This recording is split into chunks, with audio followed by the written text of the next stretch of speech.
Fala, investidores, sejam muito bem-vindos ao canal Planilheiro Investidor. E nesse vídeo nós vamos falar do relatório gerencial de agosto de 2024, né, no acompanhamento que nós fazemos aqui mensalmente do fundo XPLG11, fundo de logística industrial, né? Então, vamos ver aqui como é que o fundo performou no mês de agosto, como é que foi aí a distribuição de rendimentos, né? Qual foi o impacto, se teve algum fato relevante. Então, fique conosco para saber informações atualizadas do XPLG11, beleza?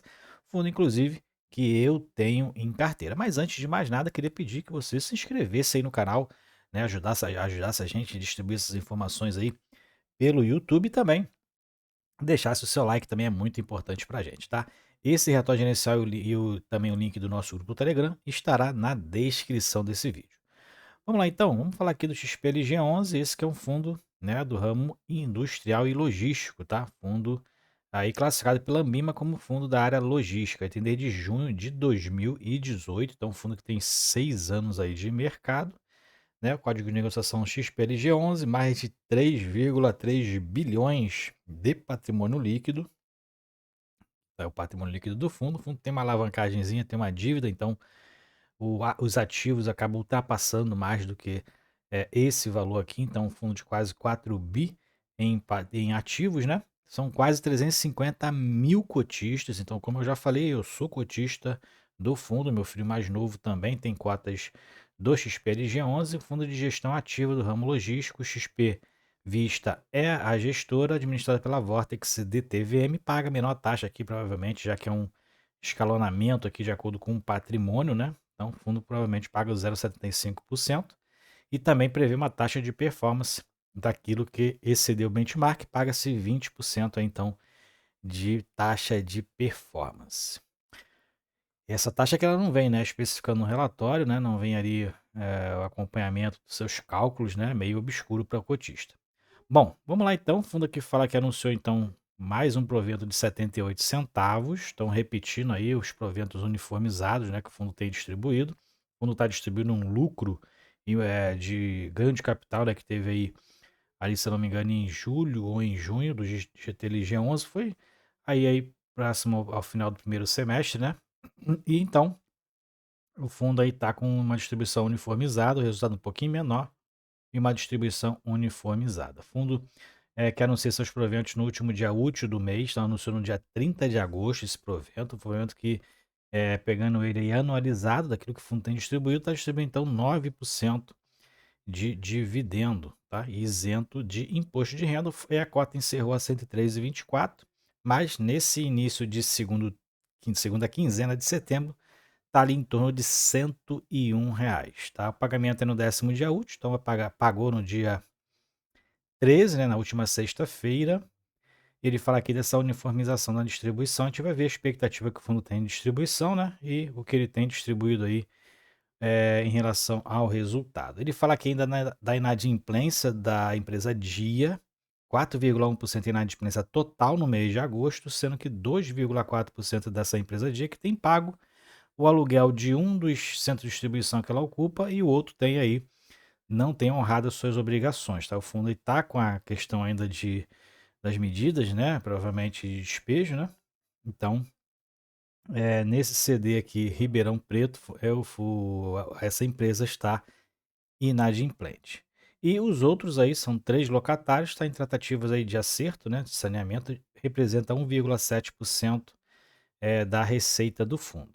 Ele fala também das movimentações que teve, movimentações positivas, né? Porque o fundo locou aí mais de quase 2,3 mil metros quadrados lá no condomínio SBP. Prazo aí de, o que não diz o prazo, mas vale a contar de 1º de setembro, tá? Módulo 24 lá do SBP. Em contrapartida, teve a saída em agosto da Geomargil, lá no módulo B3 do Cislog Galeão, só que um ABL menor, né? Com isso, a vacância aí em setembro, já considerando então essa nova alocação, está em 1,6% e é a menor desde setembro de 2019, ou seja, é a menor dos últimos 5 anos aí do fundo, tá? Menor vacância Então, a maior taxa de ocupação, pegando o sentido inverso, né, desde setembro de 2019 ou dos últimos 5 anos. A sétima emissão de cotas, que a gente chegou a comentar aqui nos últimos relatórios, né? O fundo acabou captando aí em torno de 280 milhões de reais, mas não foi dos investidores, né? Pessoa física, provavelmente, porque o exercício de preferência foi de apenas 1.300.000, tá? Eu não participei dessa emissão, estava muito acima do valor de mercado, então é meio absurdo um investidor normal participar desse tipo de emissão, né? Não participei, mas pelo jeito aqui os investidores aí institucionais, né, outros fundos de repente, participaram e o fundo captou 280 milhões de reais nessa oferta, sétima emissão de cotas do fundo. Fluxo financeiro, então aqui tem o fluxo financeiro do fundo, 24,8 milhões foi a receita total, né? O fundo teve aí, não teve muitas receitas extraordinárias, na verdade teve aqui até inadimplência ainda da empresa Dia, né? Teve a nova alocação que ainda não está contando, teve uma saída em agosto que também ainda não está na operação de caixa, né? Vai só a partir de setembro ter um impacto. Aqui já tem o impacto, por exemplo, da receita financeira de aplicações do caixa da captação da sétima emissão de cotas, então teve um impacto aqui, 1,5 milhão foi em agosto, essa receita de renda fixa, LCI, e despesas, 4,6 milhões de reais, também uma despesa um pouco maior aqui nas operacionais, provavelmente, por conta aí das despesas da sétima emissão de cotas. Também teve aqui a despesa financeira do fundo, o fundo então entrou numa no financiamento, vamos dizer assim, né, de um imóvel e o fundo está pagando então agora uma despesa financeira em torno de 1,7 milhões de reais no mês. O resultado base foi de 20 milhões e 100, 20 milhões e 200 praticamente, vão distribuindo 23 milhões de reais, quase 3 milhões a mais, tá? Então, mas quando a gente pega aqui o ano de 2024, ó, o fundo então distribuindo esse lucro imobiliário ainda aqui embaixo, considerando então que o fundo tem resultados maiores do que os rendimentos distribuídos, né?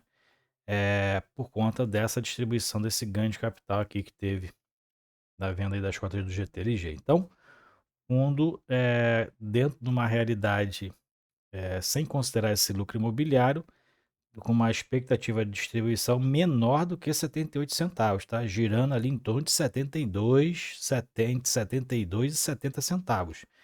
Então, tá muito abaixo aí do esperado, já que o fundo está com uma taxa de ocupação bem alta, né?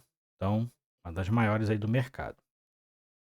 O que a gente verifica aqui, né, então, que por conta de algumas inadimplências, né, a receita acaba sendo maior em alguns meses por conta dos atrasos, né? Acaba passando para o mês seguinte, que nem aconteceu aqui de abril para maio, né? Aqui em junho, então, teve uma receita um pouquinho maior também, por conta aí de recebimentos em atraso.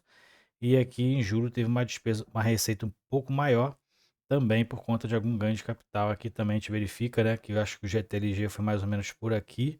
Se eu não me engano, foi o de aqui esse ano ainda, né? Então, tá rolando aqui nesse período aqui o ganho de capital do GTLG.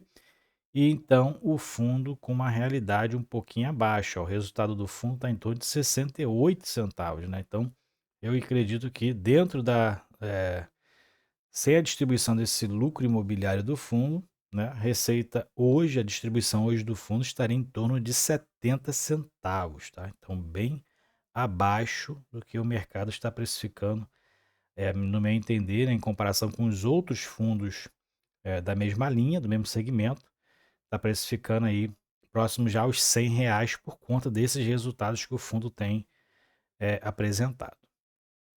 E a gente verifica que o fundo está bem abaixo do valor patrimonial, está bem abaixo aqui, ó, mais de 10% abaixo, em torno de 10%, né, abaixo do valor patrimonial. A liquidez aí está estabilizada em torno de 4 milhões, né? E o volume negociado no mês foi de 83 milhões de reais, um giro de cota de 2,7%.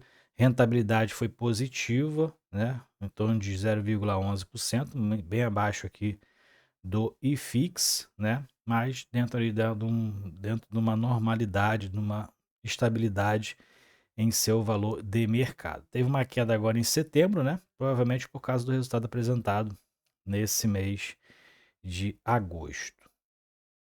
E aqui no portfólio a gente verifica, o fundo não teve muitas modificações, né, em relação aos contratos, então de 60% contratos atípicos, que é a que dá garantia maior, em relação, tem regras, cláusulas mais duras em relação ao recebimento, né, das receitas, e a garantia, né, e a gente verifica aqui que dentro do portfólio 90% são imóveis. Dentro dos locatários também não tiveram muitas modificações, Via Varejo principal locatário, Leroy Merlin também, né, empatados, e o fundo tem muitos outros aí, inquilinos, né, e o principal indexador dos contratos é IPCA, quase 80%, e agora em agosto 2% da receita vai ser reajustada aí por algum desses 2 índices, né. E o vencimento dos contratos, ó, mais da metade vence só a partir de 2029, e o fundo tem um prazo médio de vencimento dos contratos de quase 6 anos, né, então dando uma boa expectativa aí de médio prazo. E como eu já falei também lá em cima, a vacância, né, é a menor agora no mês de setembro, né, provavelmente vai ser a menor dos últimos 5 anos, né. A menor estava aqui a de julho, né, é uma recorde aí de ocupação dos últimos anos.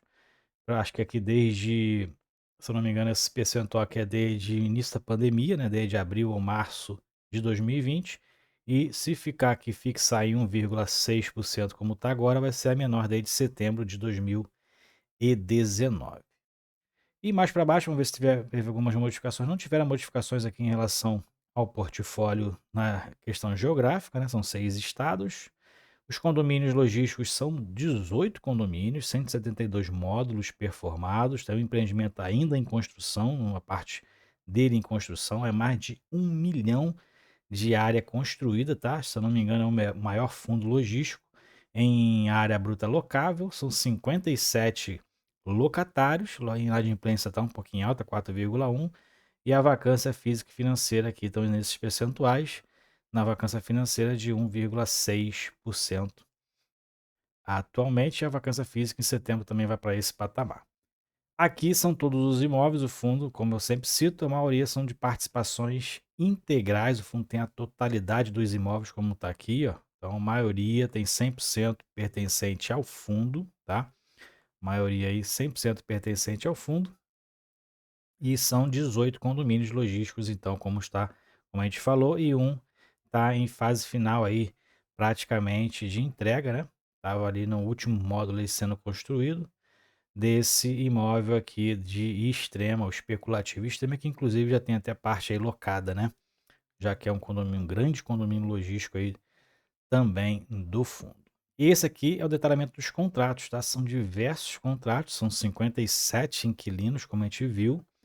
Então a gente verifica aqui que a vacância está mais concentrada, tem aqui 0,6% no Sudeste, né, 0,6%, 0,3% lá em Pernambuco, no Cone Multimodal, né? E tem aqui, não tem vacância na região Sul, não tem vacância, e tem vários locatários, né? O fundo adquiriu um imóvel de Gravataí, esse Gravataí aqui é o imóvel que o fundo recentemente adquiriu, que aumentou inclusive a alavancagem do fundo, né? E aí deu aqui teve aí é um condomínio logístico modular também, né? Onde ali tem diversos locatários aí do segmento, maioria do segmento de varejo.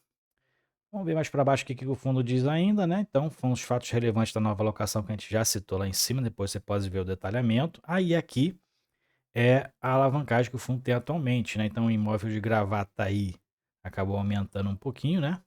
Tem aqui a parte também de aquisição do imóvel aqui WL, do HGLG WL. Então, o fundo também teve ali um valor ainda, tem um valor a pagar de 40 milhões de reais em 2025, né? E aqui na aquisição do Gravataí, também em junho de 2025, 127 milhões de reais o fundo tem a pagar. São 416 milhões, então, de saldo devedor, fundo de quase 4 bilhões de reais, então, para mim, considerado uma alavancagem, um índice de alavancagem aí considerável, seguro, né?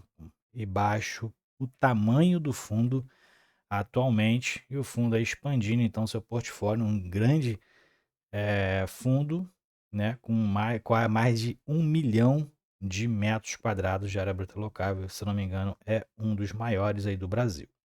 Beleza? Então, essa aí, atualizações do XPLG 11. Espero que vocês tenham gostado do vídeo, né? Baixe o relatório aí para você saber mais detalhes aí do que está acontecendo no XPLG 11. Essa é a minha indicação. A gente tem que estudar um pouquinho mais a fundo, né? Aqui a gente dá só um panorama.